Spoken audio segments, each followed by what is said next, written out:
Okay, so 100 years ago, Margaret Sanger, the legendary leader and nurse who popularized the term birth control, wrote something that still applies today. She wrote, "Birth control is the first important step woman must take toward the goal of her freedom. It's the first step she must take to be man's equal.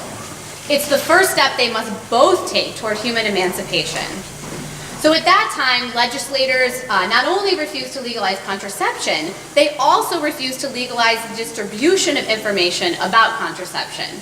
So needless to say, 100 years ago, we would actually all be arrested for being in this room today.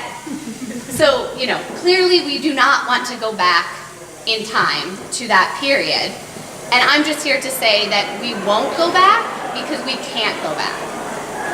So in 2012, the U.S. Department of Health and Human Services announced that access to preventative care, like contraception that helps prevent pregnancy, would be available without co-pays or cost sharing as part of the Affordable Care Act. So this not only put more money back into women's pockets, so for birth control pills alone, that was $483 million a year, but it also actually saves taxpayers a lot of money. Let me be more specific.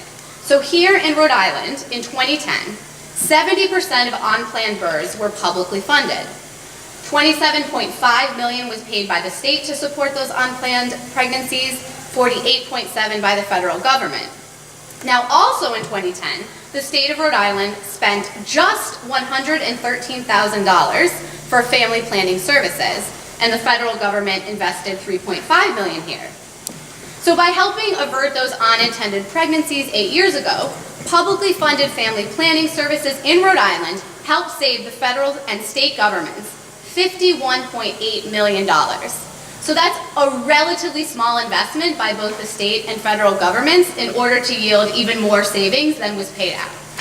So you see, we cannot go back. Now I'd be remiss not to mention, particularly as the president of Rhode Island now, that access to birth control actually powers women's educational successes, which ultimately impacts their earnings. And this is especially true in professional occupations like medicine and the law. It also, of course, reduces teen pregnancy by an estimated 86%, which of course improves educational outcomes as well. And perhaps most significantly, access to birth control has intergenerational educational benefits. So a Brookings study found that children conceived in areas with greater access to contraception were actually more likely to attend college. So clearly, we cannot go back. Yet, the Affordable Care Act and the provision that makes most contraception available to women for a $0 copay is under attack. Just as states in the past have acted with respect to birth control, we must act to protect Rhode Island women, especially poor women who disproportionately make use of these contraceptive services. So, if access to contraception, as Margaret Sanger said, is the first step in women and men being equal, we must continue to march forward together. So I urge all our legislators, not just those who are the sponsors here today, to support House Bill 7625 and Senate Bill 2529, and all Rhode Islanders to reach out to their representative and senator to encourage them to vote yes on these bills. Because let's be honest, we will not go back. Thank you so much.